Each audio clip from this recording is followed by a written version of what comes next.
ทักทายสบายดีพ่อแม่พี่น้องสุขุมทุกคนเนาะพบกับข้าพเจ้าอีกแล้วเนาะ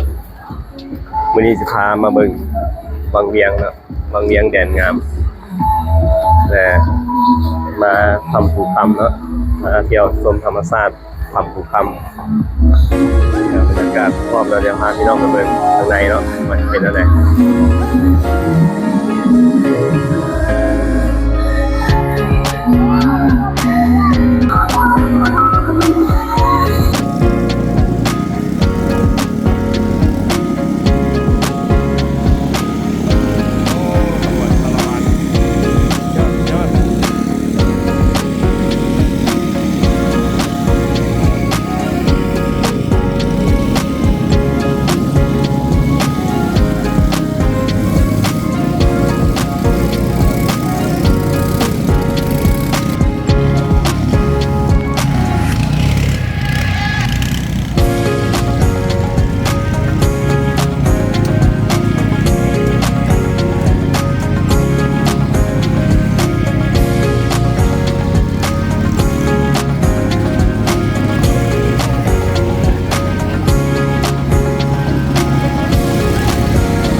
ดิ้งต่อว่ะเป็นยังไงคันเอา2 อันกันเรากินแล้วกินละเอา2 อันอันเดียวกันนะอันเดียวจะชิมมึงอันเท่าไหร่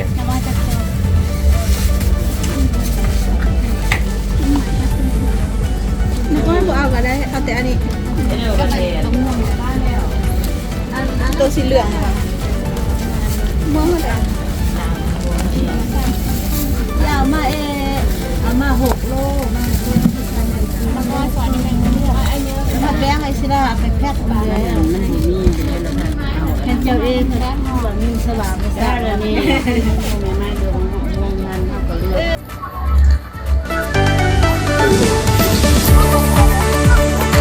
นี่เป็นแบบวังเวียงช่วงปีใหม่ลาวเนาะต้องสงกรานต์นี่มันอยู่ทำภูคำแหล่งท่องเที่ยวที่ชื่อดัง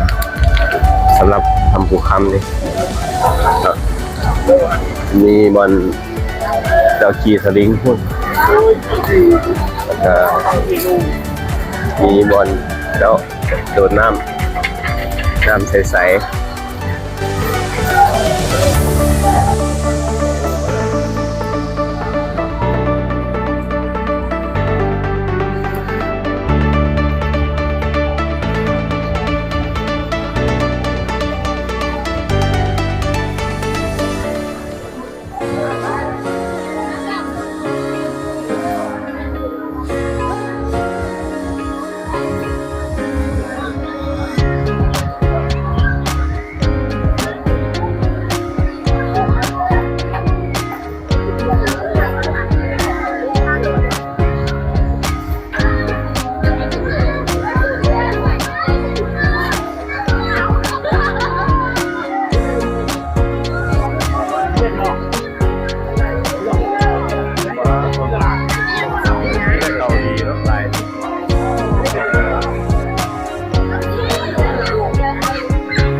น้ำนี่เย็นเลยพี่น้องเป็นเอาน้ำออกบ่อเนาะ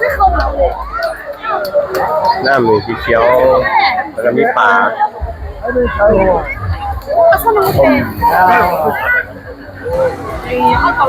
นี่เป็นบรรยากาศปีใหม่เราว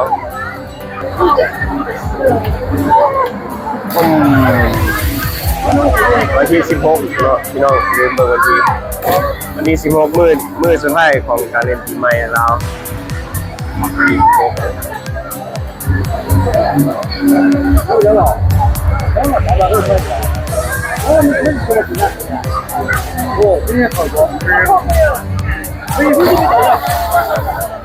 ใส่เกือบลงกินเกือบเลยหมด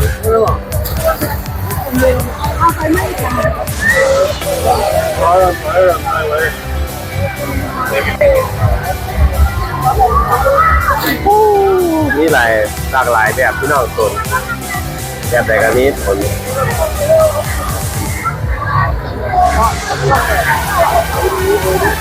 เอาเฮ็ด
นี่เฮ็ดเนาะ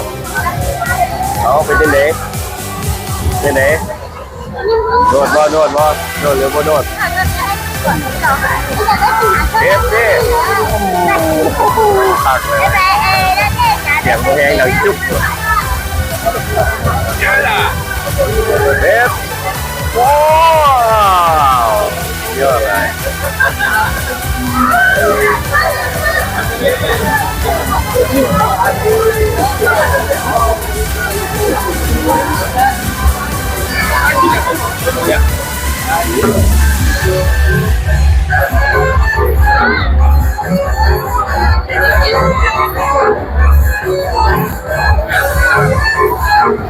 ปีใหม่มื้อที่3เด้อพี่น้องเด้อมื้อสุดท้ายวันที่16เดือน4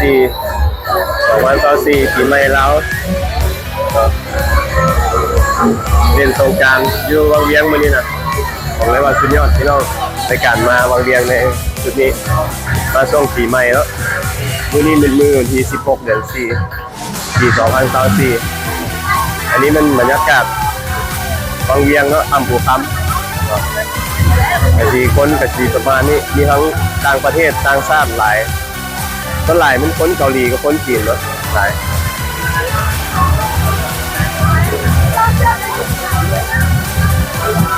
พี่สลิงเนาะ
ก็เราท่องโอเค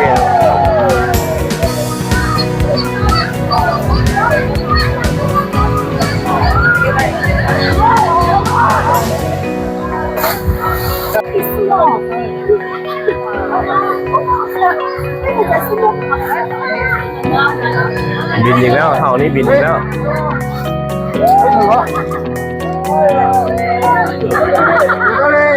เริ่มบินแล้วเต้เลยป้าเสียแดงจะเต้แล้วยางงามยางงามสุดยอดเลยสุดยอดเลย